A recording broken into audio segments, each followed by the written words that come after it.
guys, welcome back with me dengan saya Hamka Bitnego. Dan video kali ini saya dapat tugas dari Pak Rizky selaku dosen pengampu mata kuliah Komdat ya, atau Komunikasi, Data dan Jaringan. Nah, di video kali ini saya dapat tugasnya itu untuk menjelaskan mengenai keterkaitan paket data di setiap layer OSI yang berjumlahnya ada 7. Jadi apa aja progresnya, siapa aja keterkaitan paket data selama dia berada di OSI layer gitu ya. Nah, setelah saya search gitu ya dari media ini, saya dapatkan informasi bahwasanya kita bedah dari yang terdasarnya dulu ya, dari basicnya dulu. Penjelasan paket data itu adalah unit informasi yang dikirim dari satu perangkat ke perangkat lain melalui jaringan komputer. Nah, paket data itu terdiri dari dua bagian, yaitu ada header dan juga payload. Header itu berisi informasi penting seperti alamat asal, kemudian alamat tujuan juga, kemudian nomor urut, protokol, dan lain-lain.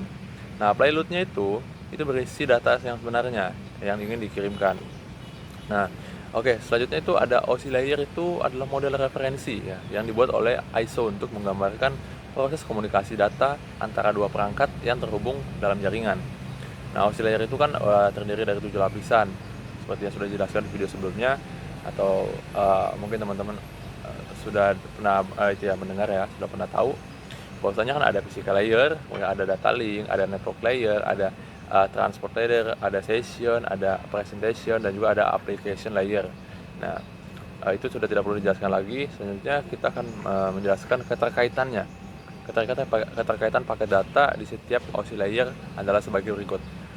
Kita contohkan dalam bentuk simulasi ya, yang mana ketika sebuah aplikasi itu ingin mengirimkan data ke aplikasi lain di perangkat lain ya, data tersebut akan melewati lapisan application layer ya, lapisan paling atas ya, teratas pada perangkat pengirim.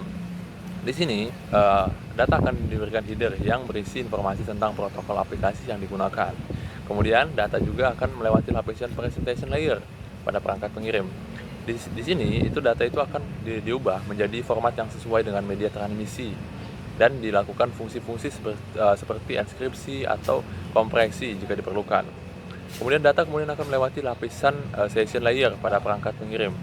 Di sini data akan diberikan header ya, yang berisi informasi tentang sesi komunikasi yang sedang berlangsung, seperti nomor urut, kemudian juga checkpoint. Nah, selanjutnya lagi data akan kemudian melewati lapisan transport layer pada perangkat pengirim. Di sini data akan diberikan informasi atau diberikan header ya, yang berisi informasi maksudnya tentang port number aplikasi pengirim dan juga penerima, serta protokol transport yang digunakan jika data terlalu besar nantinya untuk dikirim dalam satu paket.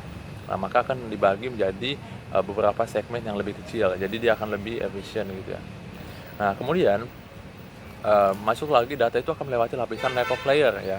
Di sini pada perangkat pengirim ini, di sini akan ada yang namanya diberi juga header ya, yang diberinya itu berisi informasi tentang alamat IP pengirim dan penerima serta protokol network yang digunakan. Jadi jika paket data juga terlalu besar juga yang akan dikirim melalui media fisik ya, maka paket data itu akan dibagi menjadi beberapa segmen yang lebih kecil lagi seperti yang tadi.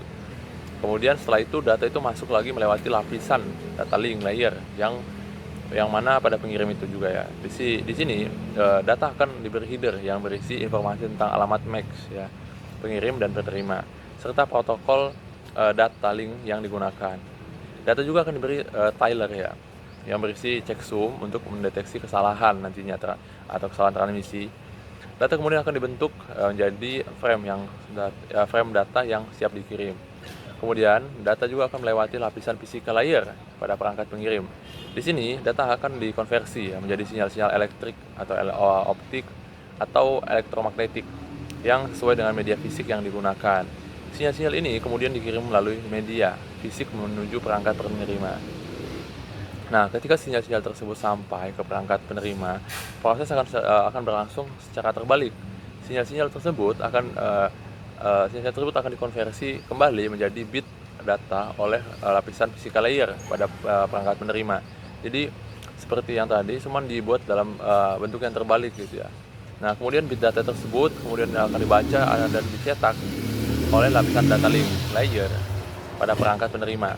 Di sini frame akan dipecah menjadi header, ada juga payload dan juga trailer.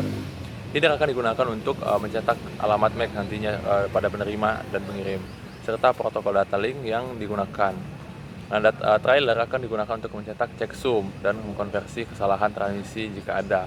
Payload akan dikirim ke lapisan network layer. Nah, kemudian juga dia tuh setelah payload itu tadi kan payload tersebut juga kemudian akan dibaca dan dicetak oleh lapisan network layer pada perangkat penerima. Kemudian payload tersebut juga akan dibaca dan dicetak oleh lapisan transport layer pada perangkat penerima. Nah, payload tersebut kemudian akan dibaca dan dicetak oleh lapisan session layer pada perangkat penerima.